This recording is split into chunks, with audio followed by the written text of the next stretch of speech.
Infidisi 13, Crystal Sun. I have a video today called Know Yourself and What Is It to Know Yourself, okay? Knowing yourself is knowing the enemy. Knowing the enemy is knowing yourself, vice versa. You have to know yourself in today's game, in today's life. No one knows you greater than you know yourself. No one. I would say that your parents is the closest because they are the reflection of you. Anything outside of that, well, I could take in siblings, but anything on the other side of the fence, like a doctor, a teacher, football coach, whatever, never trust that someone knows you better than yourself. And this is not from a selfish standpoint. This is from a common sense viewpoint. To know thyself, that's one of our oldest quotes that is still on the motherland and still used to this day. And the reason why people get used and bamboozled and tricked because they have no knowledge of self.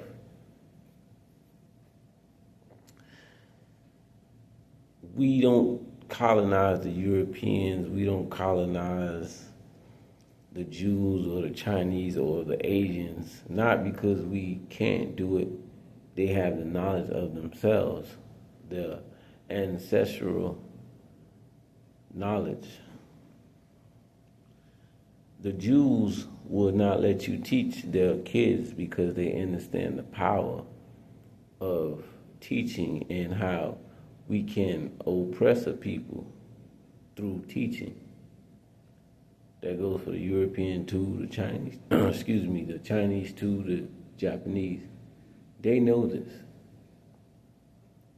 They know that they must keep knowledge of self. Meaning you will not teach their kids, and their kids are not coming to your schools. Their kids, which is their future, is not coming to your laundromats. They're not coming to your book lounges. No, because they have knowledge of self. To enslave a people, you must strip them of knowledge of self. Rewrite their history, rewrite their names, culture, give them a different diet. And that's why in today's game you see some black folks functioning in the way that they are functioning. These are facts. There's only one way you could enslave a people. There's not 1,000 ways, there's not 10 million ways, but the main way, well, maybe it is, and I'm not thinking negative like that. I would say the main one is removal from self. And that's how you take the knowledge from the person.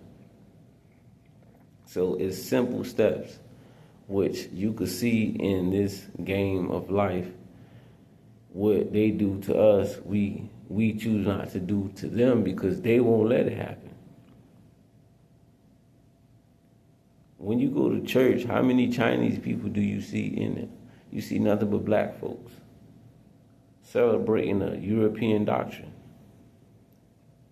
With the knowledge of self, it would tell you don't go to the church. That church stands for, the cross stands for European, which we was burnt on that cross. So it's a symbolism of the black man being burnt, not just the white man dying for you. It's symbolism. So with that being said, you could see when people choose not to know themselves, what can happen for generations after generations. And without the knowledge of self, we tend to deny our legacy. So, black people would say, well, you're not African, you never been there, you was born here, you paying taxes here. These are symptoms of when you don't have knowledge of self. Because Carter G. Woodson said it. It's the thing, not the label. So now we arguing about a label. We not African. Okay, cool. Someone gave us that name. Okay, cool. And we still the greatest dominant force on planet Earth. Okay, someone gave us the name. Like when you in the woods and you lose your hatchet and someone gives you a pocket knife, wouldn't you use the pocket knife?